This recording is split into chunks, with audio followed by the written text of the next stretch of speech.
TV रख के पास पागल हुई सास। आजकल वर्मा जी की पत्नी देवकी जी केबल पर रियलिटी शोज देख देख कर बहुत कुछ सीख रही हैं। जैसे आज तो वो सुबह सुबह बेसुरे आलाप ले रही हैं।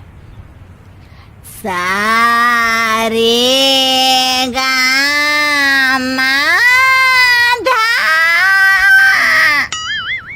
माँ जी, सारे गामा पाधा नीसा होता है। अरे वो तो सब गाते हैं, ये मेरा स्टाइल है। आवाज तो कम कर लीजिए माँ जी, पर्दे फट जाएंगे कान के। ये कहो कि पर्दों में आग लग जाएगी। देखना, मेरी आवाज सुन के जज आग लगा देगी, आग लगा देगी, तू तो आग लगा देगी, ऐसा बोलेंगे। सरिता वहां से परेशान होकर चली जाती है और सास रियाज जारी रखती है। सारे गाओ, सारे नाचो। तभी बाबूजी दुकान से लौटते हैं। अरे देवकी, क्यों तानसेन बनी हुई है? कान से खून निकालोगी क्या? अरे क्या हुआ, रियाज तो करने दो मुझे। इसको रियाज बोलते हैं? ऐसा लग रहा है जैसे घोड़े हिना रहा है। घोड़े पे बैठ के ही बम्बई जाऊंगी मैं तो, जब जज साहब कहेंगे कि देवकी तुम मुंबई आ रही हो। जज साहब, वो अदालत वाले? अरे नहीं नहीं, बड़े लोग हैं, आप नहीं जानते हैं। ओ मैं तो छोड़ चली अपना ये देश, बम्बई मुझे प्यारा लगे। गाना गाती हुई देवकी चली जाती है और बाबूजी अपनी सरफिरी पत्नी के इस संगीत प्रेम की चर्चा करने बहू के पास चले जाते हैं। अरे सरिता बेटा, सुनो तो, ये तेरी सास को क्या हुआ है बेटा? सुबह तो अच्छा भला छोड़कर गया था इसे। सिंगर बनेगी अब वो। सिंगिंग रियलिटी शो में जाने की सुबह से तैयारियां चल रही हैं इनकी।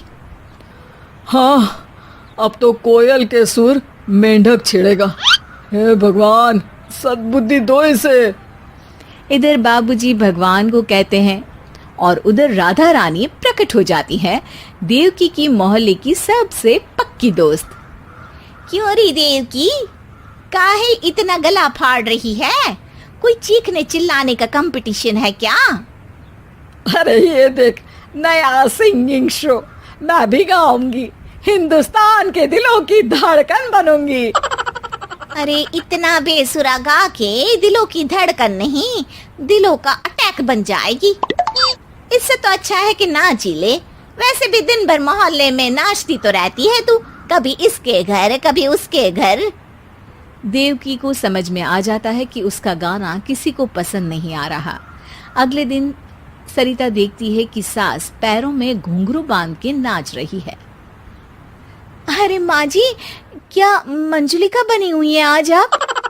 अरे नाचने दे बहू, जब तक है जान जाने जहां मैं नाचूंगी। अरे माँ जी, अभी जान निकल जाएगी इतनी जोर से नाचेंगी तो। अरे अरे, क्या कर रही हो? अरे दिख नहीं रहा, डांस कर रही हूँ। अरे जैसी तुम्हारी हरकतें हैं, तुमको तो नागिन डांस करना चाहिए।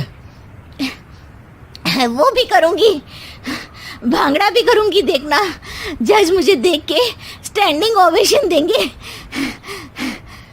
हाँ, स्टैंडिंग ओवेशन तो देंगे ही, ताकि खड़े होकर वहां से भाग सके तुम्हारा डांस देखकर।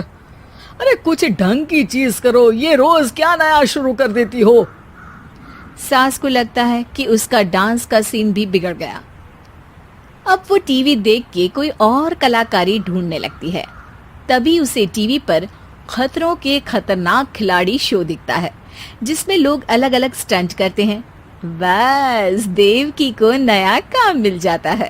अगले दिन सुबह देवकी डंबल लेकर कसरत करने लगती है। माँ जी, ये क्या कर रहे हैं आप? अरे खली जैसे बनकर खलबली मचा दूंगी।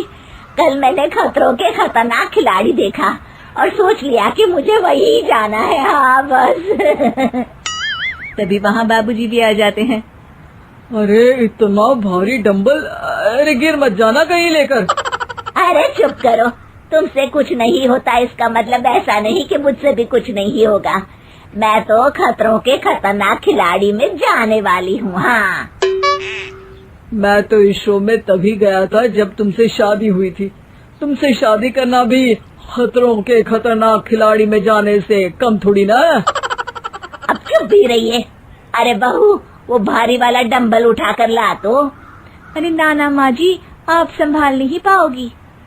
अरे मैंने टीवी में देखा था, एक आदमी कार उठा लेता है, इतना तो मैं उठा ही सकती हूँ ना। बहू घबराते हुए भारी वाले डंबल माँ के हाथ में दे देती है।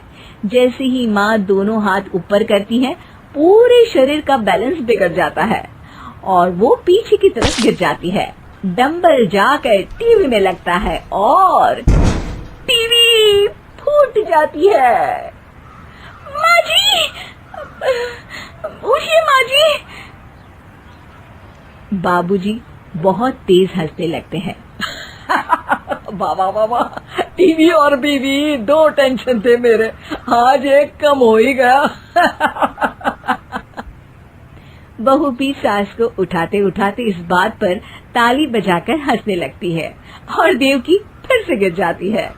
और इस बार देवकी भी अपनी बेवकूफी पे हंसी रोक नहीं पाती।